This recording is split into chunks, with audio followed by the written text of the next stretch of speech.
Well, boys, looks like you started the fun without me. You're all sick. Every last one of you. We're going to need a bigger gun. What's the matter? You scared of things that go boom, boom?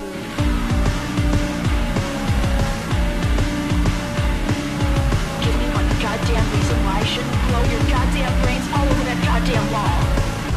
My name is Eric, and we have a completely normal show. Nothing strange is going on right now. It's just one of those shows where, so today on Double Feature, we're going to do two films. Yes. They're horror films, just like, your standard Double Feature show. It's like the next couple weeks. One of them's an old classic movie, one of them's a new, it's Joss Whedon, so there's a notable director involved. I mean, basically, you couldn't have come up with a more cookie-cutter version of Double Feature to have stumbled upon today. Yeah. Podmanity.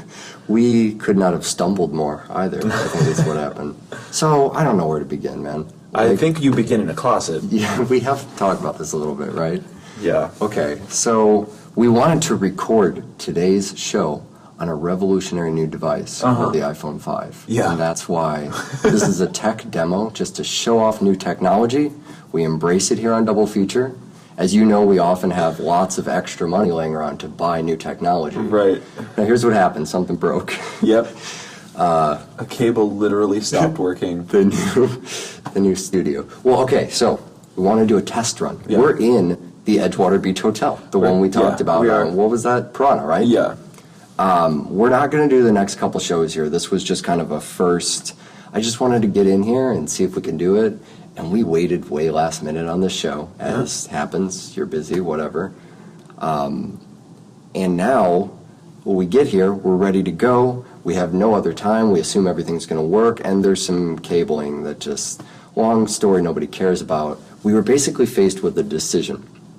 The decision was, do the show the right way where it sounds good with the professional microphones and the setup that we have tweaked and really perfected over the years to make sound as good as it does on really no budget at all. And then the show goes up a week late. Right. I can't do that. We've never missed a show. No, we just can't. Can't do it. And I guess what the other option is to sit in a little closet to minimize room noise. Well, so we have this big hotel. We thought about the lobby. Sure. And there's this huge, the area in the mezzanine and all these cool places we could record. It's a really nice building. But honestly, just too fucking noisy everywhere. And so we are... And the room and the room that the studio's in is still terribly echoey. Yeah. I can still hear slight echoes. From out there. We have a lot of different space out here we can record in. It's just not going to work. So we're sitting in a closet, Indian style, on the floor, delivering to you the Cabinet of Dr. Caligari and Cabin in the Woods. So sorry, and I think it's the right decision. Oh, I definitely do. Honestly, if everyone tells us it was the wrong decision, we probably would still do it. Yeah. So, and if you've got a problem with it, that's why we have chapters. Great. You could it's all the chapters are going to sound just as bad today. Yeah, but they can just skip all the way to the end and find out what's going to be next instead of sitting here for 45 minutes. Yeah, next week will be fine. Okay, so we're going to spoil the shows. If you haven't seen The Cabinet of Dr. Caligari, it does a lot of firsts. We're going to talk about a lot of that stuff. Really, we use the word old school to describe movies that pay tribute to movies from 30 years ago. Yeah. This is 1920s. I mean, this is old school. As old as it gets. This is the oldest school. Yeah, and then there's Cabin in the Woods, which is modern and also kind of twisty in its own way. Yeah. And that'll have a shit ton of spoilers, too. Yep. So use the chapters. They're embedded in your thing. Just skip over. I hope people can even hear us. Yeah. This is so absurd. We have not gotten across how fucking absurd what's going on right now is. The things we do. I fucking love this audience so much. Like, that's why this is happening. Yeah. Oh, Jesus Christ. Okay. The first movie. Cabinet of Dr. Caligari. So you get some intertitles because you got a silent film. Uh-huh. I think we talked about that. What was it? Music Box? It was a Music Box Massacre. There was a Buster Keaton movie. Was it The Haunted House? Right? Yeah. It was called The Haunted House. Sure. All I remember about that movie, in retrospect, is the scene where the stairs turn into a ramp. Okay. And he slid down them. Sure. But that was at the Music Box, and that was live accompanied, which is what they used to do in the 20s with So silent explain film. that a little bit. Well, it was, so they project the film because they hadn't yet figured out how to record music. Is that the problem? Mostly. They didn't know how to line it They up. couldn't. huh? Yeah, they couldn't make it work. So they would have an accompanist come in, and they would have them play the score to the film while the film played in the theater. And that was where you got sound from, and there were various and sundry different interpretations because they didn't have sheet music. And as time went along, they started recording scores, which is why the version we watched, we didn't have to sit there and Play our own music. right? Hum along with it. And that's turned into a thing that people did a lot with Metropolis too. Oh, sure. Where They'd kind of make their own. where bands, bands and artists and all these different people do their own interpretations of the score to the Cabinet of Dr. Caligari. And it results in a terrible mess of how the hell am I supposed to watch this film? What's the truest way? Because that's what we're always talking about, the integrity of the film. That's why we go to director's cuts even when it's Blade Runner or Donnie Darko. Right. Because that's the way the film was originally envisioned. And when you have something where an entire, score is such a massive part of a film. Sound is such a massive part of a film. Sure. When that's missing, how do you find the most integritous one? Sure.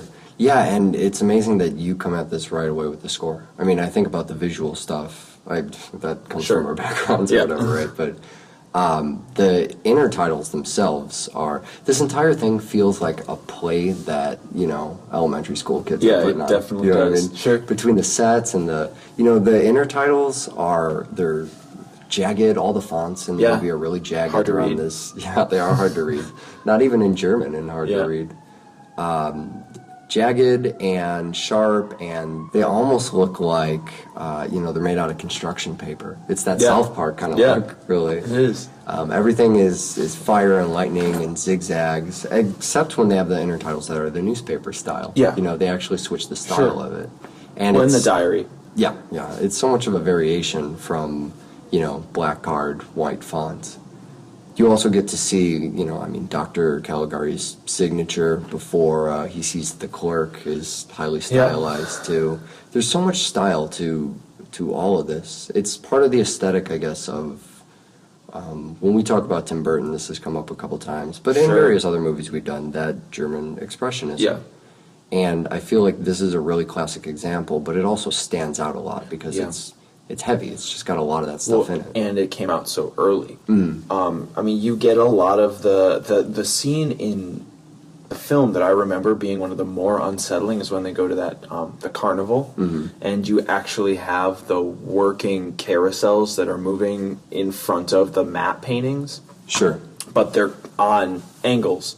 They're not straight, so the carousels are even in this weird, jagged, off-kilter. Everything's wobbly. And seeing it functional makes it even more unsettling because it takes it out of the artistic, version of a painting or a backdrop and turns it into a physical, fucked up shit.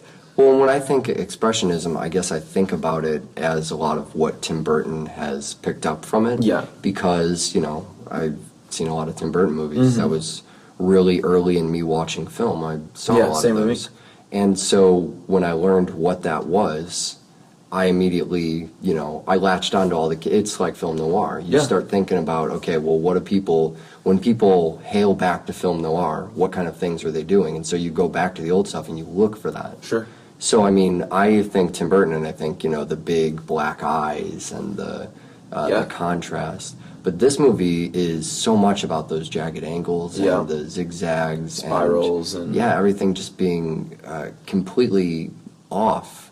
It looks like it was done. I get the feeling as I watch this that the stage is so small that if you were to see anything outside the physical frame that they're working in, it would just be, the illusion would be gone. Rigging crew. Yeah, right. Sandbags. As if you're watching something on a stage And if you were to, look on the left or right-hand side behind the curtain, there's people holding stuff. And, a lot of movies now give you the illusion so much so very immersive that you feel like you're in a world. Right. But every time I watch Caligari, I feel like I'm watching a stage production. Right. I can feel that just to the left or right, there, it's a performance they're putting on. Well, and that's only, I almost said made worse, but it's not made worse. Sure. It's just made stronger by the fact that it's a 20s film and it's one of those crank cameras. Yeah. And everything is twitchy and all the walking kind of feels fast and slow at the same time. Sure.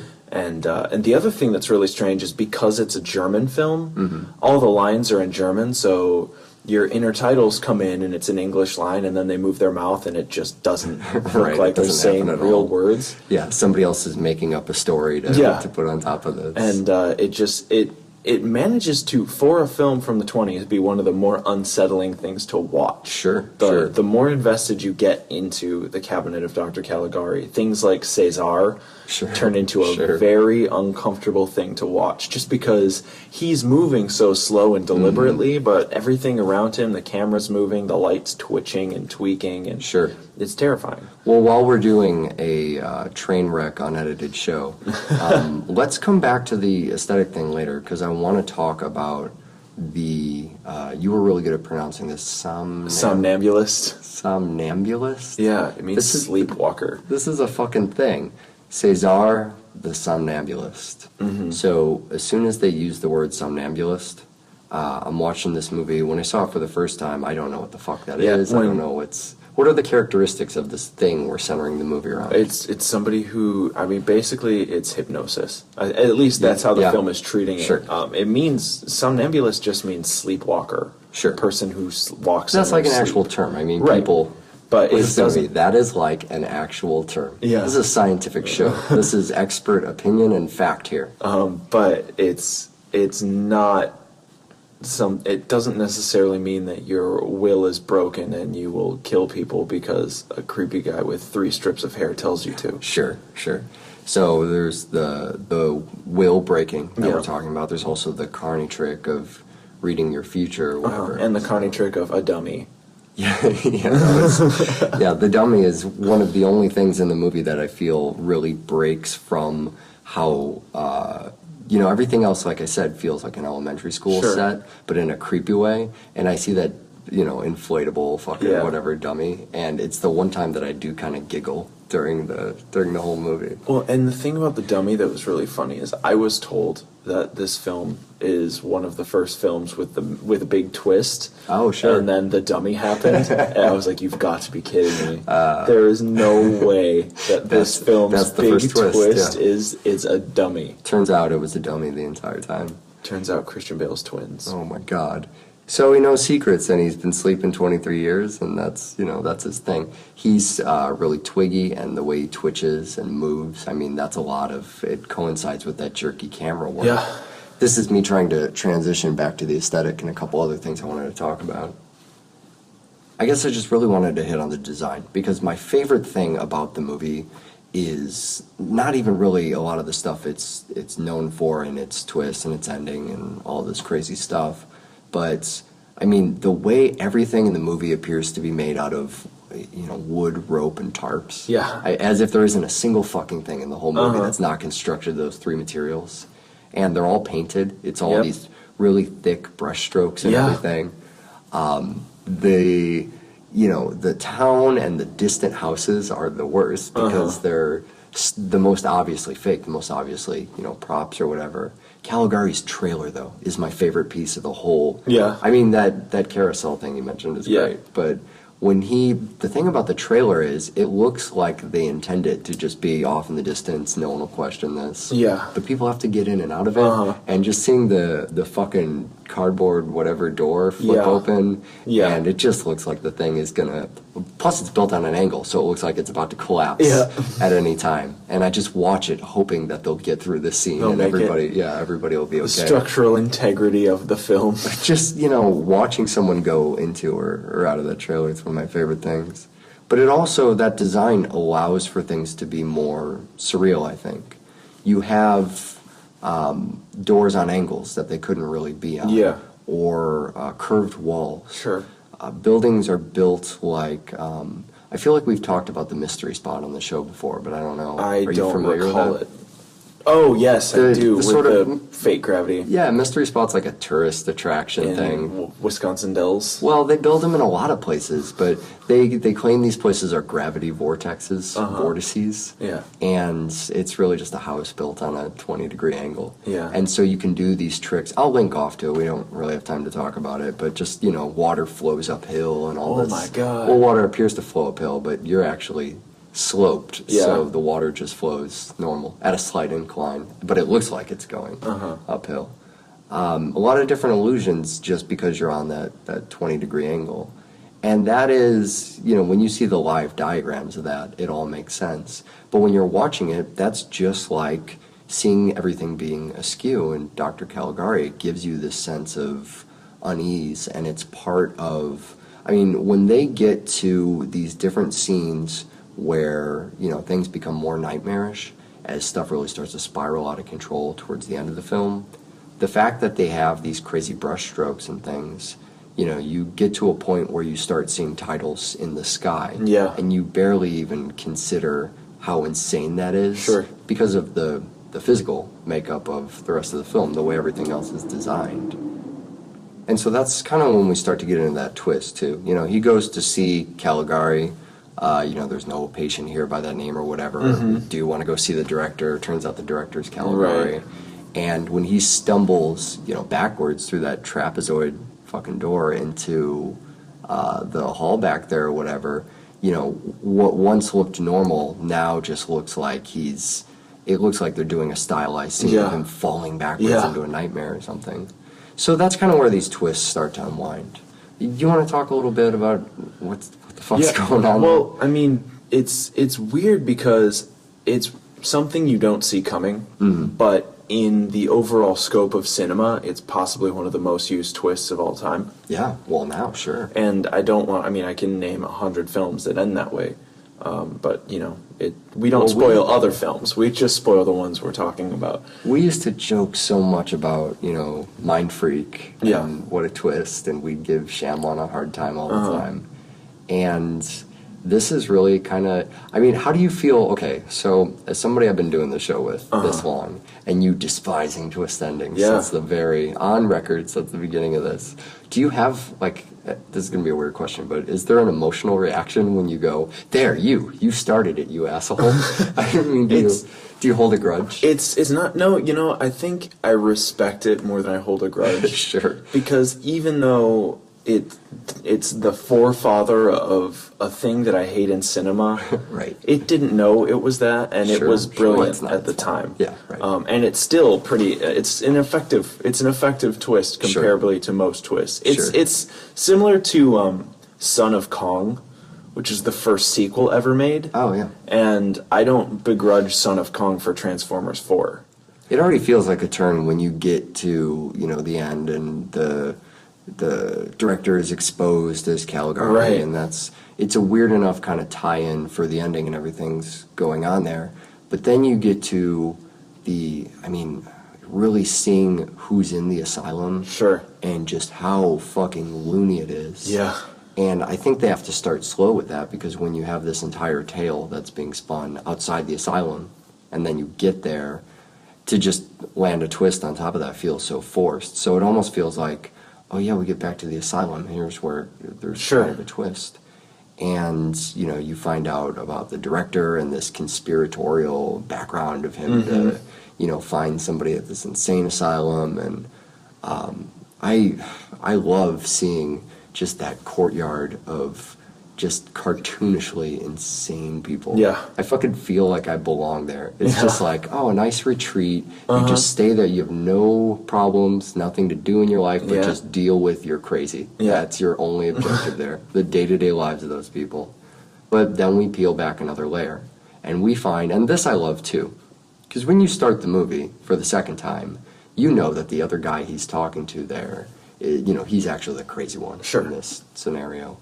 But they really make that other guy seem fucking nutty in the beginning of the movie. And at the end of the movie, you come back and, he's just a normal dude. He's just, humoring this man's story. Oh, yeah. Sitting there, letting him indulge in it or whatever, and he's the more sane one of the two. But that's part of that twist that gets repeated so often, is that you have, we're seeing all these characters from the story he's created. Here they are and how he actually knows them. And it turns out it's this thing he's concocting based on other people from the asylum that he's added to the story. Right. I mean, we've talked about those movies on our show. So there's so many that I, like you said, we won't spoil them, but they do I could think of 10 off the top of my head that are just, it was actually a story concocted based on all these characters that are really doing this thing. That was Lost, though. I mean, that was like every 5 fucking episodes of Lost would be, what is all those Dave episodes? Yeah. And just, what if this person's really, from this, and this person's all making up in their head? That was everybody's fear with Lost. Mm-hmm. And then you have bookends, too. Sure. This is also one of the first movies. We always hate doing that. That was the thing with Psycho and with Hitchcock stuff, and there's always going to be a first before the first. Right. But this was one of the first movies that ever was made. Famous. That too. One of the first movies that was ever made that was popular, popularized bookends and popularized the twist ending, and also Living Dead Girl. Yeah, there's the Living Dead Girl Can't video. pass that up too. It's just, I mean, the Living Dead, Rob Zombie's Living Dead Girl video is just Dr. Caligari. There's really not much more to say about that, except I get to see Rob Zombie next week and Fire and Robots. I hate you. Oh, yeah, this is going to be a music-heavy episode because of Cabin in the Woods. I'm going to have to chat about that. About OK Go? No, not about OK Go. Is there an OK Go thing in Cabin in the Woods? Yeah, the first, the song, the White Knuckles song that plays while the girl's in her underwear right at the beginning of the film. Really? That's Hometown Boys OK Go. I did not know that. Yeah. I did not know that. The, I think about that beginning scene of Cabin in the Woods, and it's the title. That's the first thing. When I thought about, we were going to talk about this movie today, and it's so hard to talk about something like Cabin in the Woods because it's Drew Goddard and it's Joss Whedon. And those two names alone have so much history on the show that we have to just not talk about them, I think, much. And that's just how we... I think Joss Whedon is going to come up a little bit in my conversation, but it's only, it's more as an adjective. Right. Than a subject. When you say the Whedon-esque things. Yeah. Okay, thank you for that. Yeah, it's just one of those movies that's so heavy we could do a whole show just on it. And so I was trying to think back, okay, what are the pivotal moments in this movie? Mm-hmm. Because we can talk about a lot of different things, but just going through each of these moments and what does it say about the film on a whole? Yeah. About what it's doing and why does it impress me so much? And the title's the first one. Sure. Well, it's really similar to Funny Games. I was just the thinking Funny Games title. It's a total tribute to that. Funny Games was so offsetting, too, especially because of that piece of music we talked about in there, but the rest of the movie, where this almost seems to be, it's comedically pointing at something Funny Games did. It's these two people having what appears to be almost a mundane work conversation. Yeah. Although, I'm glued to it because you want to know what the fuck does this have to do with Cabin. Anything? With anything. And then just when you're almost bored of it, you're just relaxed and they're in a fucking golf cart, driving from one area of their giant data center technical facility to another. And this is just after what they said Sweden's down and now it's just us in Japan. Well, Japan's got a perfect record. Doing what? What does this have to do with I came to see a horror movie? Yeah. It's you almost feel like you're in the wrong movie. How do you correct? Oh, geez, did I show up to the wrong movie? Sure. Cabin in the Woods. Yeah. That's how you do it. And the fucking, the scream and just the whole, I love it. So, the Death Curse speakerphone guy. Okay. That's, wow, we're just diving right in. Well, so this is the thing, right? Is if we're going to talk about, this is a big mystery, and what the fuck is this movie about? Sure. And where's the tone at? Yeah. Is this old school American horror? Is it a sci-fi movie? Is it Slither? Am I giggling at this? Should I be terrified of what's going to happen? Is it going to get fucked up? And spoiler, it's going to do all of that stuff. That's the beauty of Cabin in the Woods. But the Death Curse speakerphone thing is one of my favorite moments. Yeah. Because it appears to further inform you. And later, when you kind of get what Cabin in the Woods is, you look back on that scene and you go, oh yeah, that's a Cabin in the Woods kind of thing to do. Right. But when it's happening, you have this guy who's delivering, it's almost cheesy, but the movie in tone is treating it, he's the Death Wish guy. Yeah. He's, you know, the gasoline fucking salesman, Right. telling them, you know, giving them the foreboding, don't Well, go out there. what did they call him? The Harbinger? The Harbinger, Yeah. But then the Harbinger talks to these guys from the beginning of the Sure. movie. And the conversation is very grim and very serious, very grave. And you could think maybe the movie's just going to completely play it straight and maybe you're supposed to laugh on your Sure. own and just, you know, you're enjoying this piece of art. But they give him a hard time Yeah. about being on speakerphone. Well, they not only do they give him a hard time about being on speakerphone, they give him a hard time about being a harbinger. Well, that's- because yeah. and the thing about Cabin in the Woods that I think works so well is that the film is literally in layers. There's right. there's the ground level Sure, layer, sure. then the lab layer, which is level 2, and then, you know, the bottom layer, which Right. is where the film concludes. And each layer going down is laughing at the layer above it. I had never thought about that. But that before, yeah. layer is taking it so seriously. Yeah, right. That because you have It's the hierarchy of, Right. of a corporation. Yeah, you have the Cabin in the Woods layer, Yeah. and the scientists are down at the bottom being like, "Oh yeah, Malachi, it's the end of times. Right. Kill the fool and the virgin. Ha Yeah. ha ha! You weirdo." Yeah. And then below them, the ancients are going, "Yeah, you guys are gonna fuck this shit up." Right. Yeah, so everybody's basically looking down at the other people, but in their roles, they feel like they are where the movie's at. Yeah, you know? exactly. They are doing the important thing Right. day in and day out. Yeah, and the way the film ends up going is that the bottom layer ends up just you can't. Eventually, it all crumbles upward. It's getting a little convoluted here. But basically, the way the film goes is that no matter how seriously you take it, all the layers will all eventually screw up. Sure, It right. just eventually the stars will align that everything blows it. Well, you also get through those layers at their point of failure. Sure. That's Right, well, when- that's things that are crumbling. Yeah. So as one thing fails and gives out, you fall into what's Right, below. exactly. What's literally below it. So I guess I like that speakerphone scene because you feel like you're getting more data and then it's actually throwing a wrench in. Mm-hmm. Because if the Harbinger had called and they put him on speakerphone and they laughed, you cut back. If you see the Harbinger's reaction and he's laughing, then you know you can laugh too, and this is all kind of a joke and whatever. It's, you know, these people looking in at these kids and laughing at them. But the fact that the Harbinger works with them, he takes it dead serious, but has to interface with Right. a modern society that has speakerphone, you internally don't know what the fuck to do with that. But tonally, what is that telling you? You're just scared and confused. And then you become the security guard. Yeah. That's what his role is in the film, is to Right. be the person from layer 1 who is in layer 2. Yes. Layer 2 is the horror community. Yeah, right. Layer 2 is you and me and 90% of the people that listen to Double Feature, Sure. and 100% of the people that go to the Music Box Right, Theater. Right. They're all, yeah, here come the tits, show me the tits. Right. Yes, tits. Yeah. They're betting on the merman because they've never seen one. Right. Meanwhile, the security guard is taking it seriously, going, this is people's lives we're dealing with. Sure. I mean, you're killing people here. Why is this funny? How can you make a joke about this? Why are Sure. you placing bets on how these people will die? Sure. Because he's not a horror guy. Yeah. He's not, I guess what people will call it, jaded or desensitized, Yeah, but sure. accustomed is what I would Sure, like to call yeah, it. definitely. And so he goes, why do there need to be boobs? Yeah. And people like you and I go, shut up, is why. Yeah. Leave it alone. Don't talk about Yeah. it. This is just how it is. This is how it is. We have a thing here to do. You know, You don't understand. what's at stake. You don't understand That's- what is going yeah, on. yeah. There's a certain amount of things that need to happen for Yeah. this to be.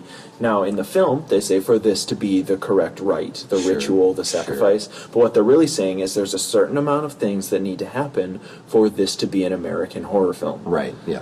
And I feel like our vantage point is really well represented in the even a better way than you or I could do it, by a perfectly Whedon actor. She was in Dollhouse and she's been in some other things, but she has a conversation with him that's just, oh, we're just blowing off steam. You Yeah. know, it gets really hard here. Sure. And she's not just dismissing him. She's trying to say, you know, I'm a human being too. You just don't understand how things are down here. Right. It's just fucking perfect. She does it so well.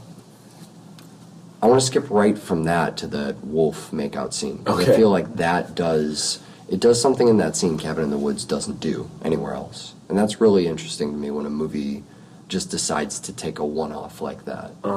You have a scene where if we're going to use our mythical The archetypes, I characters, think, are the easiest way to yeah, do it. That's where what the film horror wants us is to making do. out with, I won't say the wolf, but a wolf. Uh-huh.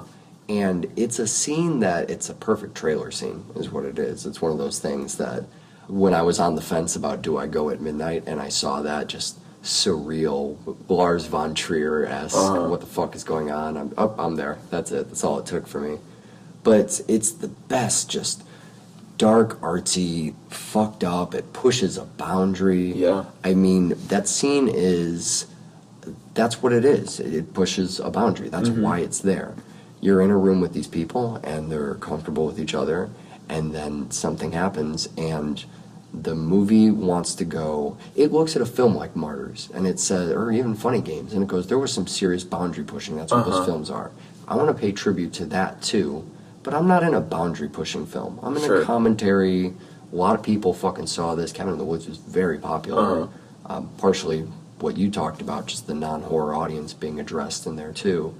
But you do have a scene that goes, you know what? We've seen Martyrs. We're going to show you a really fucking awkward wolf makeout, just sick, twisted, whatever. And then never come back to a scene like that. And what better way to immediately illustrate this girl is a slut?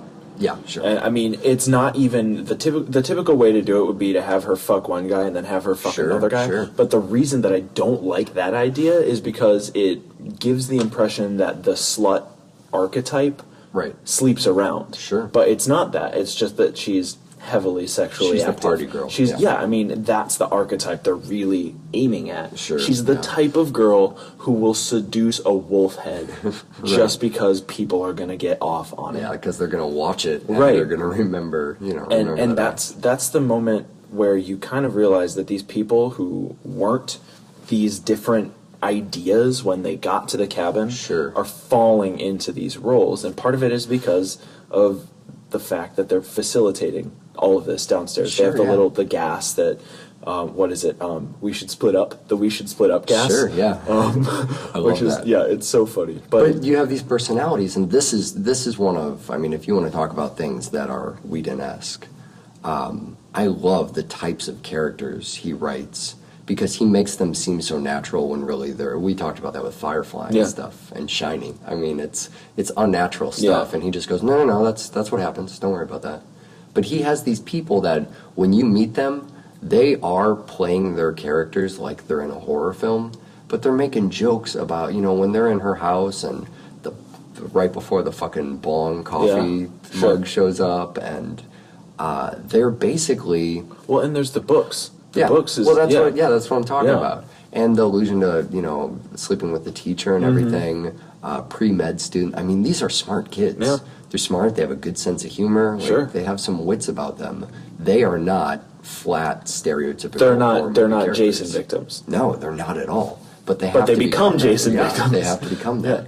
And I love that the movie takes just a second to point that out, just so you don't forget. Well, and the other thing that the movie does that I think is brilliant, and it also invokes a lot of very deep stuff, is that downstairs in layer 2, they're making them kind of, they can make whatever choice they want, but we have to get them into the basement. Right.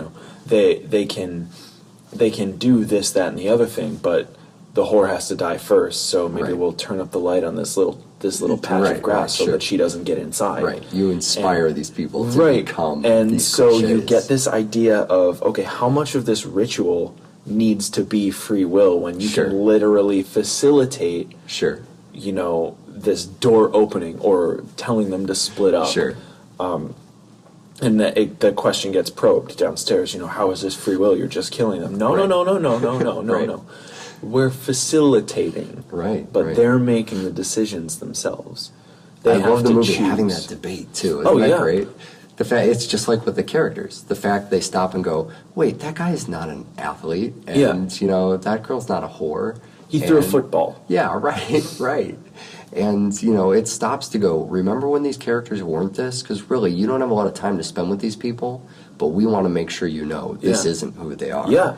And it does, you know, it does the same thing with the free will thing. It's just bringing it up. It's just downstairs creating what they need in order to satisfy downstairs. Sure. And then it's the top layer becoming what needs to happen. Right. It's all these different layers interacting to create, again, this alignment of what needs to go down in this hour and a half. Well, sure. And it all goes wrong. It goes wrong for them because they don't suspect that these characters are real people. Right. They think they have Sure. so much control. You know, they're walking the fine line between giving them free will and maybe they give them a little too much. Or, you know, one of the departments screw up. I love that too. The compartmentalization of, talk to demolition, who's in engineering. You know, the world that they've built there, the mythology of these horror tributes is incredible. But, you know, the character coming back, the fool coming back in the end, and that's another huge Whedon thing too. That's one of my favorite things he does in any of his stuff. And you see that throughout Buffy, and you see it in Dollhouse. I mean, you see it in the fucking Avengers. He takes these characters that are the comic relief, the throwaway characters. Seth Green. Yeah, he takes the fucking Bong character and he makes him the hero. And this movie is all about exploiting that one fucking Whedon thing. Just really looking at it and going, yeah, no one expects this thing I do. This thing every fucking time where I go comic relief character, saves the day, is the hero, does something pivotal, or just is more important than... He doesn't have to always save the day, but just that he has a real role and he's a real person. Or that the situation is particularly tailored to someone like him. Well, that if you look at Joss Whedon films and you look at Cabin in the Woods, the normal thinking person would die. Yeah. The crazy person who happens to go, what is this camera about? And believes in all these conspiracy theories, this is the one time they're going to shine. So they come back and they're an effective and formidable character. Well, the other characters, had they seen a camera, probably would have just written it off. Yeah. They probably would have gone, no. They probably wouldn't have even seen it. Well, that's where you begin with that. But even if they had, I just feel like you're right, you know, that character's so perfectly suited for that scenario. Whether and that's what I love too, is he's always having these underdogs step up in different ways. Whether the character has a particular skill set that's used for something, or they overcome adversity for some reason, or you know what, he wants to surprise you. You thought they were a throwaway character, it turns out they have something to add. It's one of my favorite things that he does. So I want to talk about this mythology part too. I want to spend some serious time talking about the basement level, because I know people who listen to the show and love the kind of things we talk about, that's where it's at for them. That's where they live. Well, they saw that and they just watched Double Feature slide by them in big glass boxes. That's what happens, right? This mythology is, you know, it's horror tributes, but it's you get down there and it's these technicians and this. I think the thing that's most emblematic of it is the erase board. That's what people are gonna, you know, screenshot. Real horror fans are gonna see this, and that's the one fucking scene. They're more than anything else. They're gonna go, "What's on that board?" I did it. Pause that. Of course you did. Of course you did. You know, you go through all that, and I've had entire conversations about Cabin in the Woods with people that go on for hours just about that fucking board. Kevin. And everything. What the fuck is Kevin? We'll put that on the site too, and people can go, it's doublefeatureshow.com, they can go and look at that. But I love living in that world, just that dark, technical office job.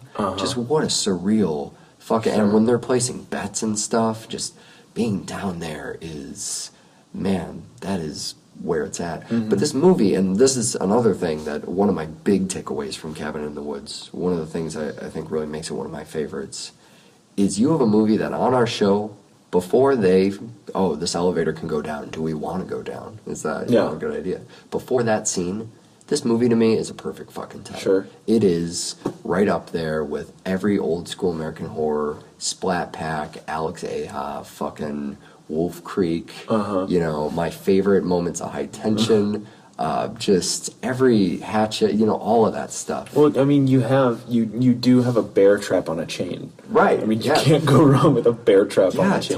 Totally. And so I'm already loving this movie for just being surface, and kind of forgetting in the back of my head what I know it'll become, because an eagle flies into an invisible wall. Like, there's more here clearly, but I'm just a perfect 10, and then it fucking breaks its own scale, man. It goes, you know what, perfect 10 is actually not enough to qualify this movie anymore, because I'm going to add this layer that's going to make you interpret this on a whole different level, and suddenly, you thought you were just dealing with fun horror film, and now you have, new French extremism type commentary film, and done in an American way, done in a very digestible, very let's talk about. Done in the office. Yeah, right, done in the office. Yeah. So you get these boxes, too. Yeah, with Hellman. Yeah. Hellman. What is Hellman? Hellman is, I guess you would call him Bladehead. Bladehead, okay, that's also a fine one for that. But the board has him listed as Hellman. I feel like they're just high-fiving us. Oh, yeah. I feel like the movie is just... There are just certain things. Thank you, Double Feature. Oh, they made it for us. And it ends up when, and this is such a wonderful moment, the elevator's beeping.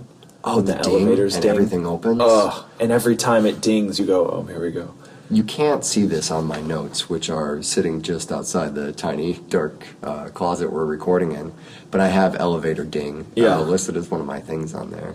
I mean, so you're taking this trip down there, and you're going through, and this is after the erase board and the, zombie family thing, and all the boxes and all that, and, we're going to get Sigourney Weaver later, which is just another, hey, community, hi, everybody who saw the Alien films, but you get that elevator ding, and just everything you've gotten excited about just... happens all at once. Yeah. Yeah, man.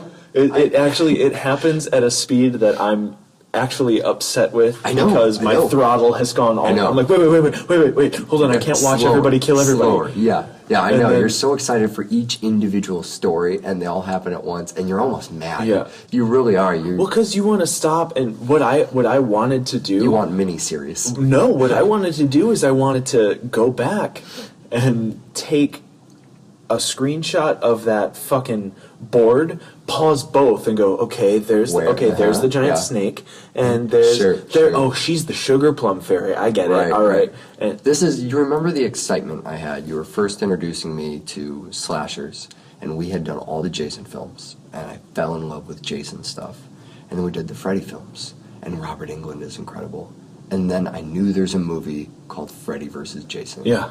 That's what's happening here. Yeah. But with it's horror. It's all monsters, all out horror fest. In a 5-second scene, and it's funny as fuck. Yeah. The elevator dings, and you go, oh, what's going to come out? And you anticipate, like, maybe the movie's really going to whip it out, and it's going to be 3 or 4 different. But it's every goddamn monster, to the point where you can't even... Right. It's Snake from Buffy versus, creepy doll-faced people. Right. I mean, it's and all then of you those start put playing, together. Then you start playing the game of, okay, what if they'd picked that one? Right, yeah. What if they had picked the unicorn? Yeah, absolutely. Like, the unicorn is running around this cabin, I know. killing people. This movie gives you 100,000 films in your mind. And you're in the basement again, looking around, going, what summons what? Who, know? And you can look at that and go, okay, well, he almost summoned the merman, and that guy had the Hellman Lamont configuration. Yeah, right. And she had the music box with the little sugar plum fairy dancer girl. Yeah, and the bride, I don't know who the bride is, but she had the bride.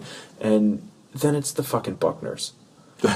Right. And I know, isn't that the best? And it's the thing where you're like, oh, okay. And on the board, it's what, pain-loving cannibal redneck family or some shit. And on the board, the amount of adjectives make it exciting, but nothing is more exciting than molesting tree. I know. I mean, you get... So I should put this out here, and I just want to make sure we're on the same level. You're terribly disappointed that that's the pick, right? That's what you're getting to here? Yeah, and they seem disappointed, too. I mean, because that's the least fucking interesting one. I think that's why that's the one they pick. Yeah. Oh, hell yeah. Is because, for one, horror movies tend to let you down at that moment. Right. The moment they show the monster, right, is always a letdown. Yeah. And so they go, okay, well, since the monster's going to be the letdown, we can't really make a movie where a giant snake is going around Sure, this cabin, sure. and that's interesting. Sure. But what we can do is zombie fodder this shit Right. with your standard wrong turn type Sure. bad guys. Yeah. And you know they know it because they're barely in there Yeah. at all. The Buckners are Yeah. not. Their They're a screen tool. time is They're totally. a tool, but they're not the monster. You spend more time looking around the cabin Yeah. than they even exist in the. And so in that way they knock that out when the fucking elevator doors open. You don't need to search for the cannibal redneck family Right. because who cares? Yeah, That's not the one you're looking for anyway. Yeah, right. Which you need because you're trying to pick out the diamonds amongst the free money load that's falling out of this. Well, I was elevator. sitting there the whole time going, wait, is that a witch or a sexy witch? Right. The scene alone, you could just watch all day, and the way it's delivered too. I mean, I can't. It's such a small moment for us to spend so much time on, but the way it overwhelms the senses, the way that is exciting but hilarious, and just a bloodbath, just a fucking carnage bloodbath, is so. I don't know. It's fucking perfect. There's just the humor in it. I love it.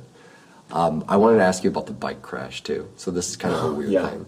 So this is one of those things that we saw the eagle in the beginning. It's in the trailer. I know it's in the trailer because I have to stress test machinery, and one of the technicians I work with, she really loves Cabin in the Woods, so she does the stress test with the Cabin in the Woods trailer. So I see this about as much as I see Videodrome for our show. And the eagle moment's in there, the bird or whatever, it flies, it hits the wall. And because it's your first real insight to the two worlds coming together, I think you remember it. When he's revving up that bike, how soon do you know exactly what's going to happen? I don't remember the first time I saw the movie, but it definitely it's not until too late. Like if Right. I were there to warn him, Sure. If I were, so let's say I'm 20 yards away, Right. I couldn't have run to him in time to Sure. stop him by Sure. the time I remembered. Well, I mean, as an audience member, Yeah. they do that in a way that you think about that scene on paper and you kind of go, oh, this is supposed to, when he hits the wall, you're supposed to go, oh, fuck, that wall's there. Yeah. But I feel like everybody knows. I got that sense in the theater. Yeah. I've watched this movie in groups. Yeah. I get the feeling that everybody knows it's coming. Yeah, well- and it's not a surprise moment. It's more, I've puzzled over There this goes a that lot. guy. But, well, yeah, I think everybody's excited to see it happen. I think everybody, Yeah. it's almost like the elevator. You're anticipating, as soon as you see the elevator and it's quiet and then the ding goes off, there's a moment in your head. It's a lot quicker, Yeah. but a moment where you know shit's going to go down.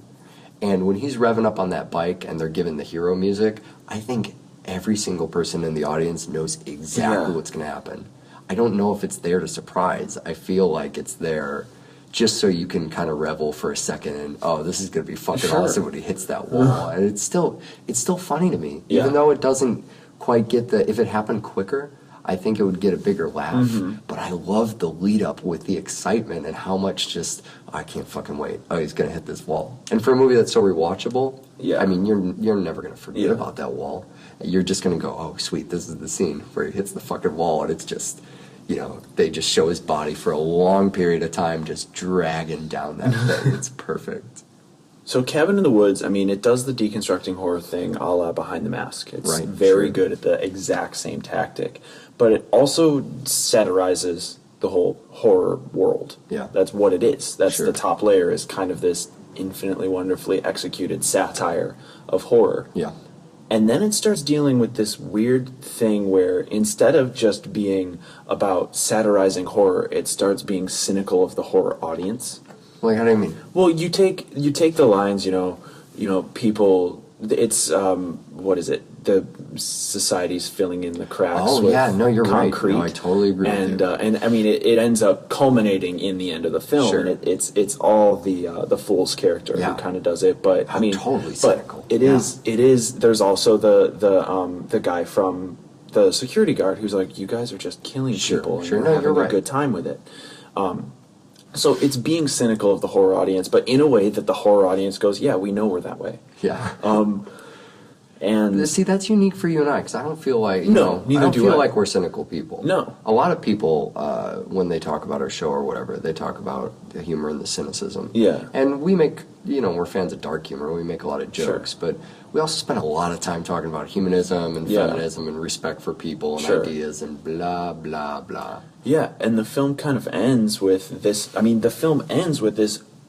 The statement of the whole film is, if this is how society has to survive, we're doing it wrong. Yeah, sure. It's not time for people to do it anymore. Sure. I mean, the guy basically sits there and goes, people are bad. Yeah. But not all people. Sure. But, the people running people. Sure. People running humanity, the CEOs of the human race. Right. Are motherfuckers. So you think that cynicism in this fictional world stems from the ancients? Yes. You think the fact that, so in you and I, in our world, where we don't have ancients, we would presume, right? Sure. We are practical atheists in practice, specifically. We would say, great world, everything's, hooray, humanism. Sure. But if there were ancient gods, and we were no longer atheists, and, we had to put on this fucking show for them, you would say, you know what, we're doing it wrong, humanity's doomed, let's let somebody take over for a change. So you think the cynicism in their world is warranted? I think it would work. I think it makes sense. Yeah, Because I guess that's true. I don't think it's fucking fair. Right. It's horrible to do that. It's awful and especially that this happens, and if you have to look at it the way that you've looked at it as somebody who's gone to the film. Sure. Look how much fun you had. Right. With all the different ways people yeah. can die, Right. and you're placing bets, and the merman, and the dolls, and the clown, and haha, I love all the ways people die, and if that's the way society has to work, hooray for me, because it's funny. Yeah. No, fuck you, giant hand. Fuck you, giant hand is such a perfect ending. I don't want to let that be the ending where we didn't talk about the Japanese thing. Oh, yeah. I mean, there's so many, we could do live commentary on this show. Yeah. There's so many things where they fucking cut to Japan, and it is the biggest laugh for me. Yeah. And I start thinking like, oh yeah, whatever, I'm a horror guy, I watch a lot of these movies.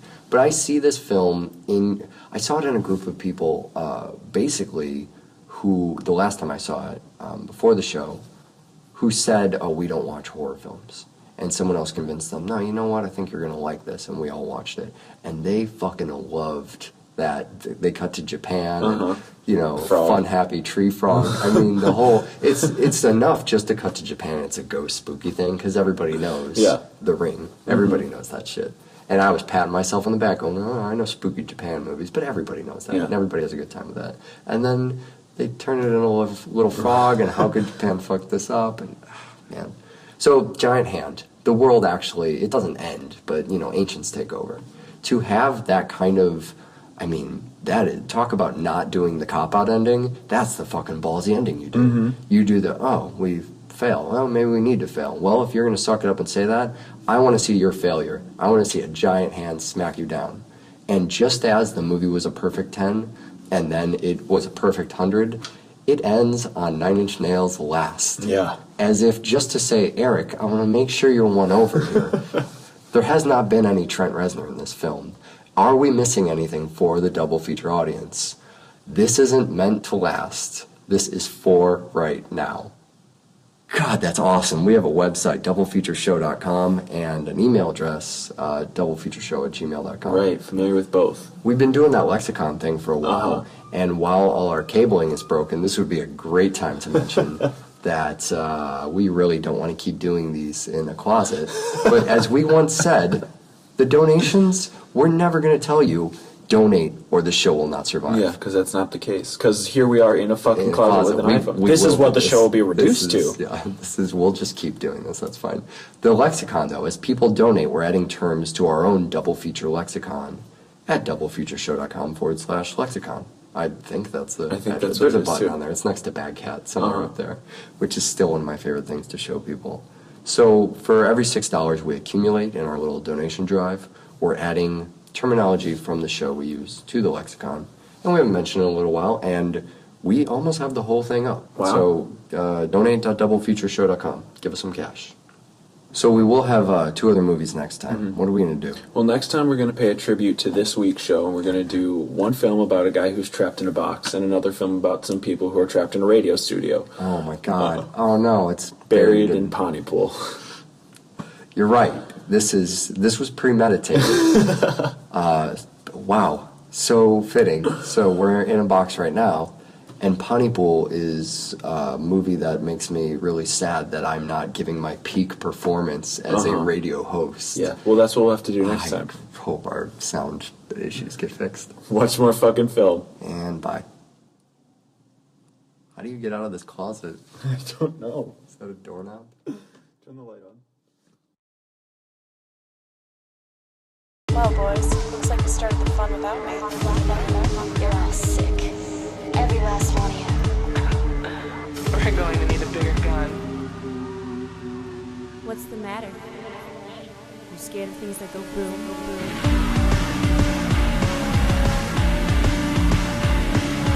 Give me one goddamn reason why I shouldn't blow your goddamn brains all over that goddamn wall. My name is Eric, and we have a completely normal show. Nothing strange is going on right now. It's just one of those shows where, so today on Double Feature, we're going to do 2 films. Yes. They're Good. horror films, just like, your standard Double Feature It's show. like the next couple weeks. One of them's an old classic movie. One of them's a new. It's Joss Whedon, so there's a notable director True. involved. I mean, basically, you couldn't have come up with a more cookie cutter version of Double Feature to have stumbled upon today. Yeah. Podmanity. We could not have stumbled more either. I think that's what happened. So I don't know where to begin, man. I think you begin in a closet. Yeah, we have to talk about this a little bit, right?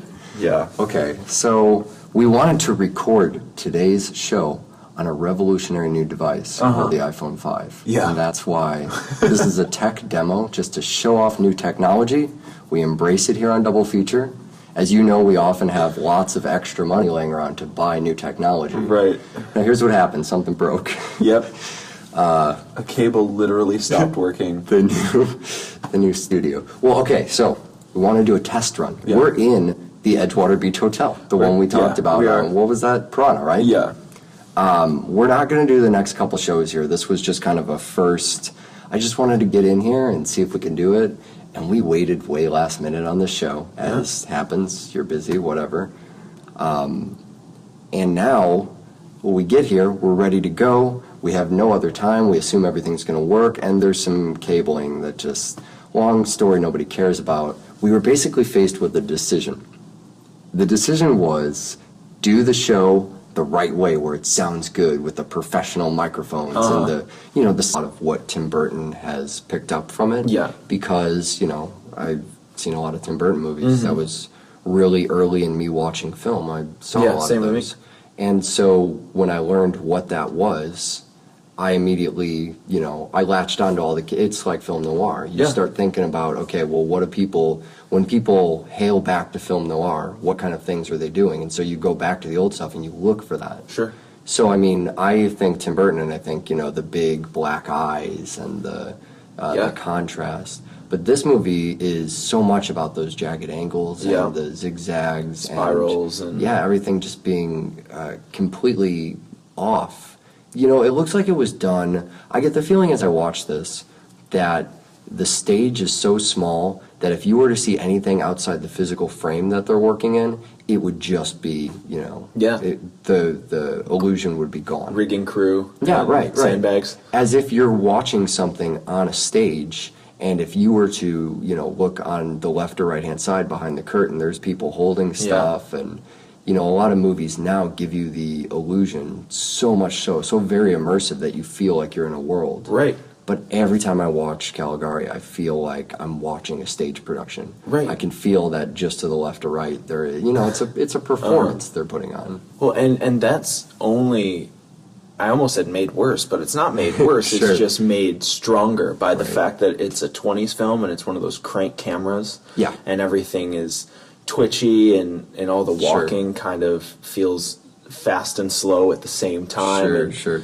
And the other thing that's really strange is because it's a German film, all the lines are in German, so your intertitles come in and it's an English line, and then they move their mouth and it just doesn't look Right, like it they're doesn't saying happen at real all. words. Yeah, somebody else is making up a story to put on top of this. And it manages to, for a film from the 20s, be one of the more unsettling things to watch. Sure. The more invested you get into the Cabinet of Dr. Caligari, things like say That's why this is happening. Yeah.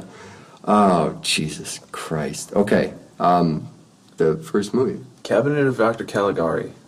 So you get some intertitles because you got a silent film. Uh-huh. I think we talked about that. What was it? Music Box? It was a Music Box something? Massacre. There was a Buster Keaton movie. Was it The Haunted House?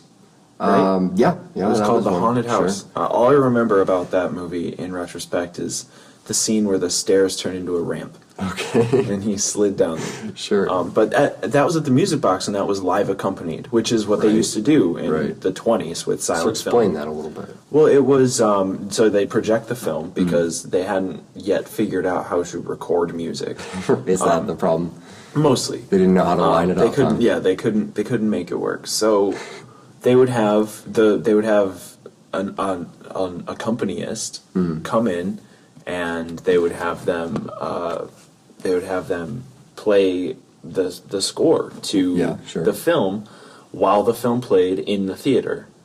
And that was where you got sound from, and there were various and sundry different interpretations because they didn't have sheet music. And as time went along, they started recording scores, which is why the version we watched, Sure. we didn't have to sit there and Play our own music. Right. Hum along with it. And that's turned into a thing that people did a lot with Metropolis too, Oh, sure. where They'd kind of make their own. where bands, Sure. bands and artists and all these different people do their own interpretations of the score to the Cabinet of Dr. Sure. Caligari. And it results in a terrible mess of how the hell am I supposed to watch this Right, film? What's right. the truest way? Because Sure. that's what we're always talking about, the Yeah. integrity of the film. That's why we go to director's cuts even when it's Blade Runner or Donnie Darko. Right. Because that's the way the film was originally envisioned. And when you have something where an entire, score is such a massive part of a film, sound Yeah. is such a massive part of a film. Sure.